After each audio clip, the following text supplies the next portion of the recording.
Bien, bonjour Patrick. Bonjour Jean-Baptiste. Bien. Donc on va poser les éléments. Jusqu'à maintenant, on a compris pourquoi les taux étaient négatifs. Ça fonctionnait un peu tout ça. Maintenant, ce qu'on va chercher à comprendre, c'est quelles sont les conséquences de ces taux négatifs en clair, qui sont les grands gagnants, qui sont les grands perdants.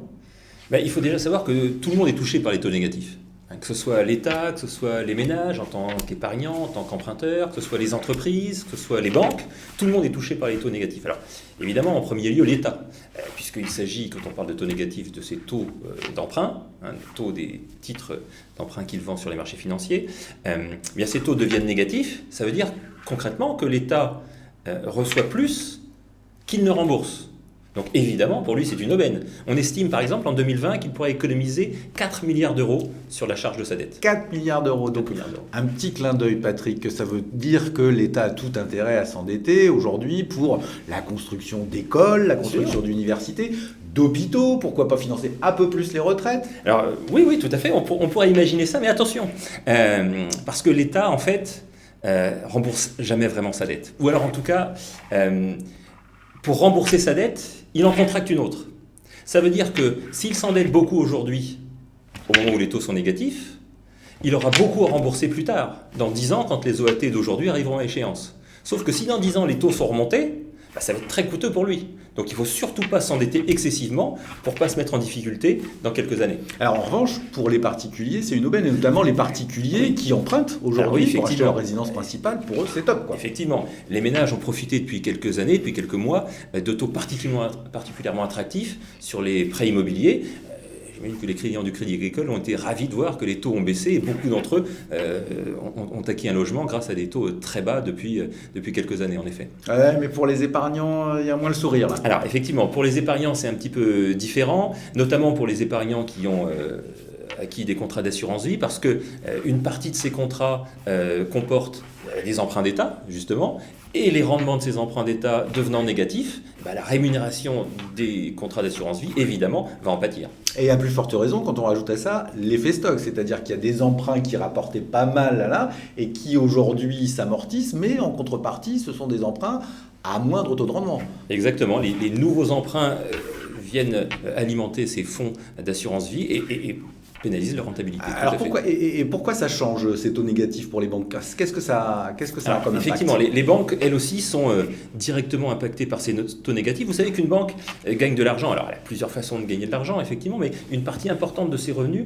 c'est ce qu'on appelle la marge nette d'intermédiation. C'est la différence, en fait, entre les taux auxquels elle se finance, généralement des taux courts, et les taux auxquels elle prête à ses clients, qui sont généralement des taux longs. Ouais, mais comme tout ça, ça se rapproche. Exactement. Comme la courbe des taux s'aplatit, comme l'écart entre les taux courts et les taux longs se réduit, la rentabilité des banques en pâtit. Et vous nous aviez expliqué qu'elles ont également d'autant plus une charge supplémentaire par rapport à la BCE et les dépôts qu'elles ont près de la BCE. Alors effectivement, si on ajoute à ça le taux négatif sur les facilités de dépôt, vous savez, ces fameux 0,5% de taxes en fait, que la Banque centrale applique sur les réserves excédentaires des banques, on a une situation qui se dégrade pour les banques. Alors, la Banque centrale, quand même, a bien compris les enjeux et les difficultés à venir pour les banques, et donc elle a assoupli, il y a quelques semaines, quelques mois, elle a assoupli sa réglementation, et une partie des réserves excédentaires sont désormais exonérées de ces taux négatifs. C'est ce qu'on appelle le tiering. D'accord. Et on parle aussi d'impact sur le système productif au travers des entreprises que vous appelez zombies. Alors oui, effectivement, les entreprises zombies sont des entreprises sous perfusion, en fait. Ce sont des entreprises qui n'ont pas les conditions matérielles pour fonctionner, mais qui fonctionnent, en gros, grâce à un crédit à taux zéro. Elles ne sont pas productives, elles ne sont pas rentables, mais elles fonctionnent parce que elles sont alimentées par ce crédit à taux zéro qui leur permet de survivre au jour le jour. On estimait avant la crise à 13%, en Europe, l'OCDE estimait à 13% le taux des entreprises zombies. Avec la crise, on est passé à un taux de 20%. Donc, ce sont des entreprises en fait qui pénalisent le système productif.